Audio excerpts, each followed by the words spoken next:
Marcos Jr. na tinaguriang SONA State of No Achievement. Kaya binabasa ko po ang line-up ng ating mga ulat balita tungkol dito sapagkat umani po ng malawakang pagbatikos, pinalagan ng taong bayan po ang bulatik na mga pahayag ni Marcos Jr. na ginawa po niya doon sa House of Representatives sa joint plenary session po ng Senado at ng House of Representatives as part ng tinatawag na traditional na pagkukondukta ng SONA. Ay dati po yung mga taong bayan ay excited po yan pagdating sa panahon po ng pagpapahayag ni Pangulong Rodrigo Duterte tungkol sa mga report niya sa mga ginawa at ginagawa at ginawa na para po sa kabutihan ng ating bansa, kapakanan ng ating mga mamamayan, no? Even ang mga late nights na mga talk to the people ni Pangulong Duterte every Friday yata yon ng gabi or every Wednesday, kung hindi ko po makakalimutan, lalo na po nang binuo nila muli ni Pastor Kibuloy ang gikan sa masa para sa masa, kahit po gabi na, inaabangan po ng taong bayan at pinapakinggan ang mga pinapahayag ni Pangulong Duterte sapagkat ito po ay authentic. Ibinubunga po ng kanyang taus-pusong paglilingkod at kanyang mga marubdob na ginagawa sa kabutihan ng ating bansang Pilipinas at ng mamamayang Pilipino. Pero kahapon po, yung SONA o State of No Achievement, hindi makamove on si Eric, ano? State of No Achievement ni Marcos. Ano ba? Hindi lang po pinalagan, binatikos pa ng pagka-disgusto, pagkagalit ng mamamayang Pilipino. Mantakin mo naman, nag-create siya kahapon ng panibagong departamento, no? Tinawag niyang Health. Sabi niya, nauutal na siya eh. Siguro pababa ng AMATS pa. Pababa na. So kapag pababa na po ang AMATS, kailangan sundutin mo yun eh, para umakyat ulit, no? Alam niyo nang ibig sabihin ng AMATS, no? Mga lingwahe po yan ng mga diktos ba? Alam niyo na po yung mga diktos, no? AMATS, no? Kailangan pag bumababa ang AMATS daw, sundutin mo. Pero si Eric, hindi naman po ako naging diktos, no? Alam ko lang kasi naging bahagi din po ako ng buhay ng mga tambay. Lumaki man ako sa urban poor community. At naging organisador ako, kadre ng CPP, NPA, NDF sa paglubog at pag-organisa sa iba't ibang mga komunidad, sektor ng lipunan, manggagawa, tsuper, kabataan. So alam ko po yung diskarte ng mga lingwahe, ng mga natututo sa mga diktos na bokabularyo. AMATS, sundot. So siguro, bumababa ang AMATS kahapon, kaya hindi niya ma-pronounce ang isang agency of government. Tinawag niyang Health. Kasi tugma naman din. Kapag nagkasakit ka ngayon sa ilalim ng gobyerno ni Marcos Jr., dahil nga zero budget ang PhilHealth at kinulimbat pa ang 60 billion pesos na supposedly ay savings, no, for the expansion of the PhilHealth coverage sa mga sickness and pati na sa beneficiaries, tinanggal at kinulimbat ito nila Marcos at ng kanyang finance secretary na si Ralph Recto. Kung kaya, pag nagkasakit ngayon ang mga mamamayang Pilipino, talagang hell ang mararamdaman mo, impyerno. Kaya tama lang po na nadulas po siya at tinawag niyang health. Kala ko nga, ito na ang pangalawang ahensya na binuo niya, no? Matapos po yung sinasabi niya, kung mga infrastruktura sa pagbabaha, ay ipapatupad na po yan ng DepEd.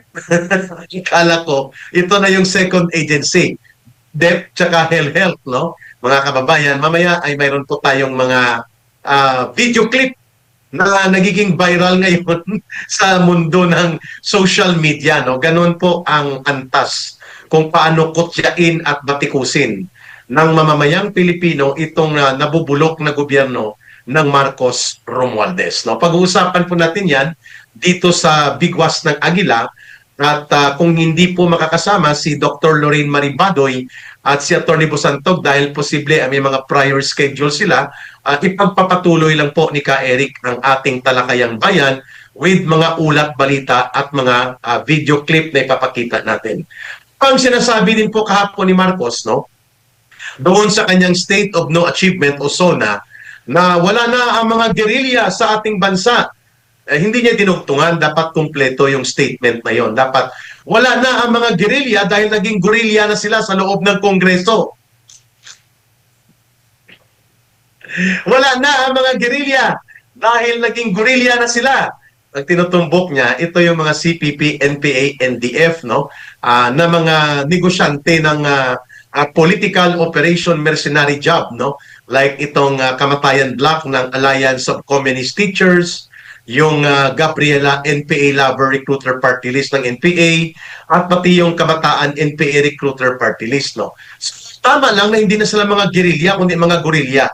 Dahil sila po ay wala nang pinagkaiba sa mga hilaw na komunista ni Hontiveros na tagapagtaguyod ng political mercenary, itinuturo pa na involved sa tanim witness at tampering of witnesses the way they did it against kay Pastor Kibuloy, kay Pangulong Duterte, sa Kingdom of Jesus Christ, kay Vice President Sara Duterte, pati po kay former and the late Chief Justice Renato Corona. So ang mga sindikato nagsama-sama, kaya wala nang gerilya kundi guerrilla na. Kulang din sa sinabi ni Marcos ay ang mga guerrillang ito ay kasabwat na nila sa kanilang mga pangwasak o tinatawag nating maruming laro ng apoy sa mapaminsala na politika ni Marcos at Romualdez, at ang kanilang mga tirador at mga birador ay itong mga guerrilla kagaya po ng Alliance of Communist Teachers, ng Kabataan NPA Recruiter at ng Gabriela NPA Lover Party List, no? Kasama siyempre ang mga grupo ng mga zombie survivor ng Dilawan at Pinklawan na pinangungunahan ni Lola Laila de Lima, nila Chel Jokno. At siyempre, hindi magpapahuli ang mga hilaw na komunista, mga sausawero at pakialamero, solsolero ng mga pari at obispo ng simbahan Romano-Katoliko. Nakasabwat din, of course, nitong kabalahibo nila ng mga urban operatives ng communist terrorist group. No? Lahat ng yan, guerrilla na. Kaya isang malaking guerrilla po ang ang kaharap ni Marcos kahapon nang sinabi niya wala nang gerilya sa Pilipinas sapagkat ang gerilya po ay noong World War II yun. Sa panahon po ng Hukbalahap, no? May mga gerilya tayo at saka USAPE, United States Armed Forces in the Far East, saka yung Hukbong Bayan laban sa Hapon. Yan po ang mga gerilya noon. Ngunit ang CPP, NPA, NDF po ay mga naging guerrilla na yan. Kaya nga nandyan na sila sa Kongreso, negosyo nila ang politika, negosyo nila ang propaganda, negosyo nila ang pang-uudyok at pang-uupat. Kaya nagkakaroon tayo ng kaguluhang pang-politika kasi ginagamit niya sila sa ganyang negosyo. Sindikato na ang mga grupong ito. No? So, tama lang siya na wala ng mga gerilya pero may guerrilla pa. Subalit ang kanyang mga papitik-pitik hinggil sa CPP, NPA, NDF, hindi niya ma-pronounce, no? Hindi niya publicly pwedeng ma-mention ang CPP, NPA, NDF dahil baka ma-offend ang mga communist urban operatives and terrorist operators na kasama na at kasabwat nila ng pinsan niyang si Martin Romualdez. Kaya guerrilla ang ginamit niya. Subalit, ito po ay sumambulat naman ng balita na 7 NPA guerrillas. Sorry. 7 NPA terrorist operators sa bayan o probinsya ng Masbate po, sa Uson, namatay during the military encounter with the Armed Forces of the Philippines. Particular po ang Philippine Army sa ilalim po ng 9th Infantry Division. At ito po ay nagresulta hindi lamang sa pagkasawi ng 7 mga miyembro at operatiba ng communist terrorist group ng CPP, NPA, NDF sa Masbate, kundi pati na pagka-recover ng o siyam na mga matataas na kalibre ng armas ng mga NPA forces na ito na natitira pa doon po sa area ng Masbate, sakop ng rehiyon ng Bicol, mga kababayan. So kasabay naman ito ay nagpabula ng kanyang bibig si Marcos upang lamang may masabi lang. Mayroon lang may masulat na balita kahit alam naman ng lahat na ito ay bulatik at buladas. Sabi niya, libo-libong lupain ang binaha. Oh, sorry. Tuloy. Libo-libong lupain. Tubigan natin at marami pa ang karagdagang bibigyan ng patubig na mga lupain. Wow! Palakpak naman ang mga mandaraya at mandarambong ng flood control project. Tama. Ayun na, may purpose ng baha. Kung bakit kailangan palpak ang flood control project para ang baha na ang magsilbing irigasyon. No? Maya-maya may video clip tayo dyan sa Health at sa kanyang DepDep na Department of Baha. DepDep. Mga kababayan, masaya po tayo kasi nabubunyag ang kalukuhan at kabulastugan ng gobyernong Marcos Romualdez. The more that he opens up his mouth and the more that Martin Romualdez ay umaasta na parang emperador sa loob ng Kongreso na para bagang ito ay kanyang imperyo at kaharian, the more that this Marcos Romualdez government have become totally isolated from the people. Kasi nga, hindi nakalubog sa katotohanan ang kanilang sarili sapagkat wala naman silang kialam talaga. Kaya wala silang alam dahil wala silang pakialam. Magkapareho lang po yun, ano? Wala kang alam dahil wala kang pakialam. So kung wala kang pakialam, wala kang alam. That is two sides of the same coin, ano? Maliban pa siyempre na dagdag pa dyan ang amats, no, ng pagiging dictos. Alam niyo na yun, amats, no? Tinatamaan ka kaya amats ng dictos, no? Kaya kailangan sundot-sundutin yan panapanahon, lalo na kapag nag-public speech siya, no? Nakita naman natin nawala ang amats doon sa harap ni Donald Trump, talagang hindi siya makapagsalita ng direkta, no? You know.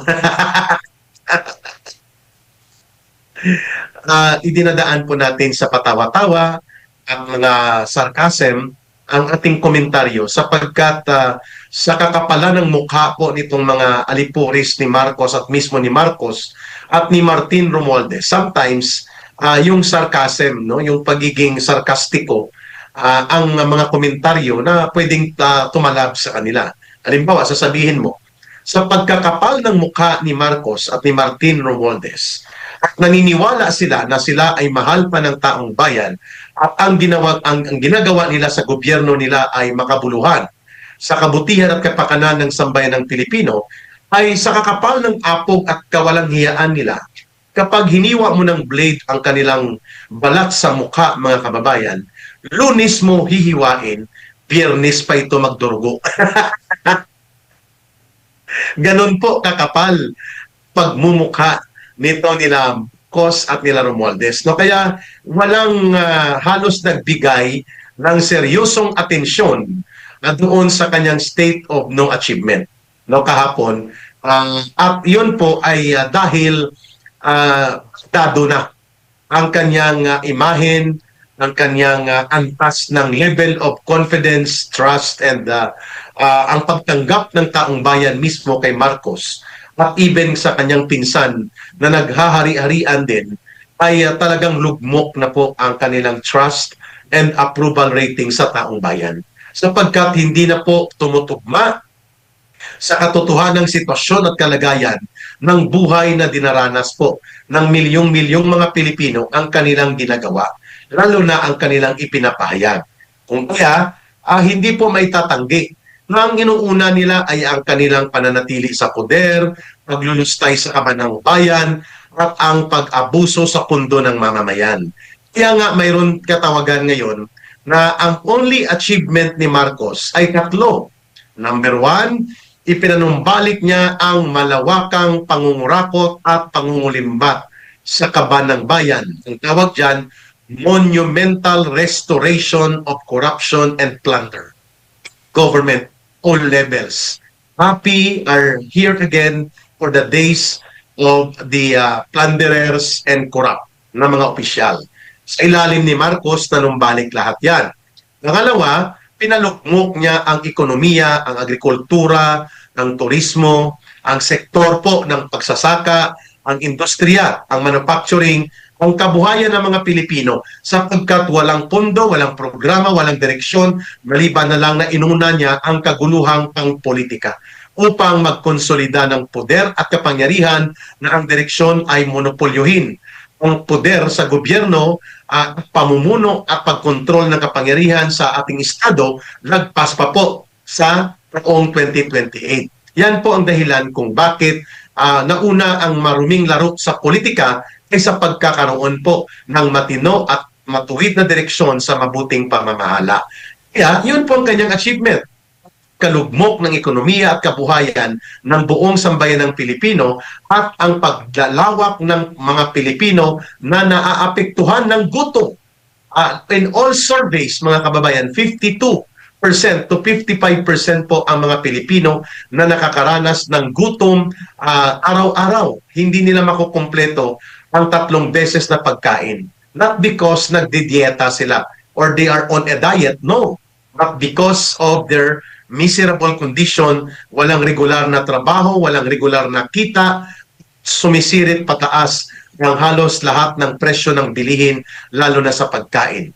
So yan po ang achievement ni Marcos. State of no achievement, but rather state of bankruptcy ng ating buong gobyerno. Pangatlo, maliban doon sa dalawa, korupsyon at plunder, pagkalugmok ng ekonomiya, paglala ng krisis pang politika, pangatlo po ay ang kanyang pagbitbit sa Pilipinas papunta sa digmaan na pintuan. Kung saan po binibida niya na tayo lang daw ang gobyerno dito sa buong Asia-Pasipiko na pumapayag na tayo ay i-militarize ng Amerika, gamitin tayo pirang virtual at extension ng mga base militar ng Amerika kahit pa na ito ay illegal at unconstitutional, ginagamit pa ang ganitong kalagayan natin upang ang mga malalaking bomba, mga bala ay gawin at i-produce sa Pilipinas, di bali nang tayo ay salakayin ng mga bansa later on na hindi po kaalyado ng Amerika at mayroon siyang hidwaan na gaya ng bansang China na malapit sa ating area of region natin, mga kababayan. So yun pong ginawa niya. Digmaan, tapang-tapangan, upang tayo po ay dalhin sa pintuan ng digmaan. Yan ang mga tatak ng SONA ni Marcos. State of no achievement but rather a destruction and bankruptcy of the entire Filipino society. At ang isa po na hindi matatawaran kay Marcos ay ang kanyang pagtanggap ng realidad batay sa kanyang imahinasyon.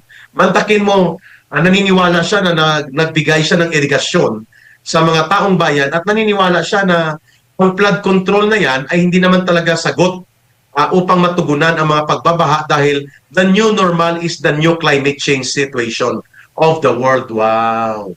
So philosophical, so scientific naman ni Marcos. Ano? Para lang malusutan niya ang kanyang pananagutan sa kapalpakan hinggil sa kinukurakot ng mga flood control projects. Ginamit pa niya ang tinatawag na climate change na phenomenon kung bakit tuloy-tuloy ang pag-uulan at malakas po ang pagbuhos ng tubig ulan at kaya nagre-resulta sa pagbabaha. Lahat ng yan po ay kanyang binulatik sa taong bayan. Kaya kung titingnan po natin, even ang mainstream media ay hilot na hilot po ang kanilang balita para lamang may mailabas lang na hindi naman po mapupuruhan ng latigo ng galit ng mamamayang Pilipino itong Marcos government na ito. Pero sa gitna po nito, mga kababayan, bago tayo magpapatuloy sa ating post-mortem analysis. Wow, parang autopsya, post-mortem analysis. Opo, dahil patay na rin po talaga ang hiya sa gobyerno ni Marcos, mga walang hiya naman ang mga ito, kaya po patay ang hiya. Patay na rin po ang direksyon nila, kaya kailangan lang gawan ng post-mortem analysis. Yan po ay ginagawa sa analyze ng forensic circumstances related sa death, no? Kaya post-mortem. So, gawan po natin ang post-mortem analysis. Ang mga ginawa na pahayag ni Marcos na tinatawag ngayon ng sambayan ng Pilipino, the state of no achievement. Okay? Pero bago niyan, hindi nagpapahuli po sa pagbibida-bidahan ng kanyang pinsan na si Emperor Martin Tambaloslos Romualdez sapagkat nag-speech kaagad siya, no? Sabi niya, hindi natin papayagan. We will not allow. Accountability will not be pursued. At kung kaya daw, magpa-file sila ng motion for reconsideration sa almost unanimous na desisyon ng Korte Suprema hinggil po sa basura, ibinasura na nga na impeachment na bogus at unconstitutional na articles of impeachment. Kung hayan po natin, itong bidabidahang gimmick ni Martin Tambaloslos Romualdez sa kanyang Emperor's speech kahapon doon sa House of Representatives. Narito po ang ulat balita hinggil dyan. Ayon ng motion for reconsideration ng mababang kapulungan ng Kongreso laban sa desisyon ng Supreme Court na ibasura ang impeachment complaint laban kay Vice President Sara Duterte. Ayon kay Attorney Princess Abante, tagapagsalita ng Kamara, na bagamat iyanagalang nila ang SC ay hindi sila sang-ayon sa naging basehan ng desisyon. Nilino ng Kamara na dumaan sa tamang proseso ang reklamo taliwas sa naging pahayag ng Korte. Anya, may formal na motion, botohan sa plenary at agad silang bumuo ng panel of prosecutors para sa trial. Gate ni Attorney Abante, mali rin ang premise ng Korte. Hindi rin kasi tiningnan ng plenary vote at tila mali ang pagkakasunod sa timeline at mas pinaniwalaan ng news articles kaysa sa opisyal na House Journal. Paliwanag ng Kamara, ilang beses din nilang inimbita si VP Sara sa public hearings pero hindi rin ito nagpaliwanag sa issue ng kanyang confidential funds. Naniniwala naman ng House of Representatives na kapag naitama ang facts sa impeachment ay pwede pang mabago ang desisyon ng Korte Suprema. Matatanda ang ibinasura ng Supreme Court ang reklamo dahil lumabag raw ito sa one-year bar rule.